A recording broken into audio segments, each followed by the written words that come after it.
Hey guys, what is going on? This is Cardinal Bird 5, and today is October 7th. There has been another roster update as well as some new missions added. So first, let's go over the roster update really quickly. There really wasn't that many players that were updated. They just picked a select few, but these are some drastic updates for the few that were selected. So starting out, Phil Klein plus 6, I'm plus 40 stamina, probably just changed to starter. Francisco Lindor was one of the bigger changes. Not a diamond. You could argue that he deserves diamond this year for how well he's played with the Indians. But he pretty much got a contact boost, and they took away some power versus lefties. He also got a vision boost, and his clutch went down. So in my opinion, this card did become better with his contact upgrade. Power did go down a little bit, which is kind of unfortunate, but he does get a plus 2 overall. Next, Ender Inciarte jumped up 2 points, got a plus 9 to his contact versus lefties. I doubt really anybody's using this card, but if you're a Braves fan, it is nice to see he got an upgrade. He's definitely a good defensive player as well. Justin Turner becomes gold, gets a plus 4 to his attributes versus righties, so this is a very good card versus righties now. Pretty much another inverse splits guy for third base. There's a lot of these inverse splits players at third base now, and he's another one, so this would be a really good budget option. You know, if you can't get Beltre, if you don't have the time, but definitely a solid card as well. J. Happ goes up plus 1, plus 5 to his per 9, plus 2 to K per 9. Nothing drastic change on him. Edwin Encarnacion had a lot of different changes, but basically they took away contact and added power. Charlie Blackmon got some minimal updates as well. Contact versus lefties and power versus righties went up, and then vision and discipline went down a tad. Really nothing much changed about him. I'd say he became a little bit better. Nolan Arenado, this is one big change, and I know a lot of people use Nolan Arenado in Diamond Dynasty. He's pretty much a Beltre now. They took away his contact versus left and power versus left and added contact versus right and power versus right. So he's going to now hit righties better. Not that he doesn't hit lefties good. He still has 87 power versus lefties. And probably still, I would argue he's still a slightly better hitter versus lefties than somebody like Beltre. But now you're going to have to find another third baseman if you were platooning or if you were protecting some other lefties with your third baseman. Honestly, I'm still going to keep using Beltre. I thought about using Arenado, but I'm definitely not going to use him now. A third baseman you guys could try is somebody like Mike Schmidt or Josh Donaldson, since they can both hit lefties, or if you guys like to platoon at that position. Tony Cingrani, -1. I don't think really anybody's using him. Xander Bogaerts, -1. Pretty much just dropped in all categories except power versus lefties and discipline. Still a very good contact hitter though, and he's still a pretty cheap shortstop to obtain. Danny Duffy got a -3 to hits per 9 and home runs per 9. It's kind of unfortunate, but he's still, I guess I would consider him still a solid left-handed pitcher.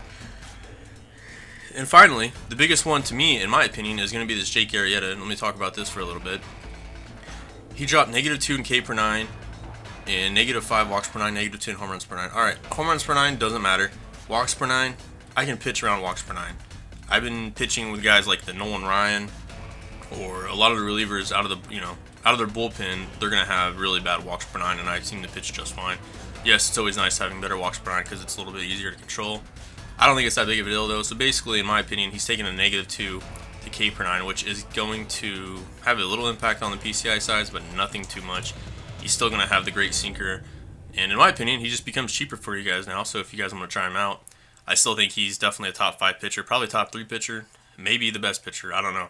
I still enjoy using him. But those are the roster updates. Next, we're going to get into the new mission.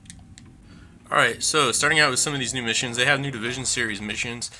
Some more live to rookie card missions, starting with, Division Series, Ryan Zimmerman, and then John Lester. So it's an easy way to obtain their rookie card without having to pay a ton of stubs on the market to obtain their rookies. And it's going to be an easy way to get their prime versions. And again, Ryan Zimmerman, the prime, is actually another inverse third baseman, but he hits righties really well. Moving on to some other missions. Now, they finally did give us part 2 of this career salute. So if you guys already completed all these, I have not. It's going to advance to part 2. And basically, you're going to get flashbacks for each of these cards. I haven't seen one for Bartolo Colon. I don't know if they added one or not, but I haven't seen that one. But they have added flashbacks for all these, and the biggest reward is going to be this Koji. So we'll go over each of these cards and talk about some of their attributes. So this is the flashback Koji. Now, if you guys watched my predictions video before the season even started, I predicted this would be the best flashback closer. I think he should have been a 99 if you actually look at his metrics. However, he's a 95, and I did expect him to release a card like this, but I didn't really expect it this late. But it is cool they're still releasing new cards for us. Now, he has incredible per 9, so 95 walks per 9, so he's going to have great control. 94 hits per 9, 88 K per 9, so he's definitely up there as far as minimizing the PCI. But you guys can't see it here, but if you go on Daddy Leagues, you can see all of his pitch breakdown. All of his pitches broke down, and then they all have 90 plus break and 90 plus control. So he's going to have great break and control in all of them, including his splitter with 99 break. So definitely a good pitcher. The only problem with this card is he's not going to throw super hard. He's going to be in the high 80s and low 90s, and that's going to be it. So definitely a solid card. They also released this Prince Fielder for the Tigers, which was cool to see them add that for Prince Fielder. He's pretty cheap. He's a 92 overall, so I mean, there's tons of first baseman option at this point, but it's a very cheap card if you guys are looking to go get that. They also added a closer flashback, Jason Grilli, for the Pirates. Now, this could be an interesting card for sure. He comes with 84 hits per 9, 96 K per 9, and he comes with 3 pitches, 4-seam slider change. And he's going to be super cheap. Like right now, you can buy him for about 1,000 stubs. His fastball is going to get up to 96 miles an hour, and his slider is going to have pretty good break. So this would be a really good budget reliever if you guys are looking that way, or if you're a big Jason Grilli fan, or if you're a Pirates fan. They also have this flashback rookie Mark Teixeira, which I imagine they might be adding submissions to these cards. I'm not really exactly sure why they're releasing these cards at this point, but that would be my guess. And finally, there is this flashback David Ross. I don't know if this will go to a mission or not, or what this will be a part of. I imagine this has something to do with a career salary too, because I know he was in there. But right now, it's super cheap on the market. And hey, if you guys are looking for a card to platoon with like Joe Mauer, this card can hit lefties really well. 95 power versus lefties. So, anyways, guys, and actually, before I end the video here, I do want to show you, they do have new packs, so let me go over those real quick, too. The new packs are 3,000 stubs. They are limited division series packs, similar to what they did with the wild card packs.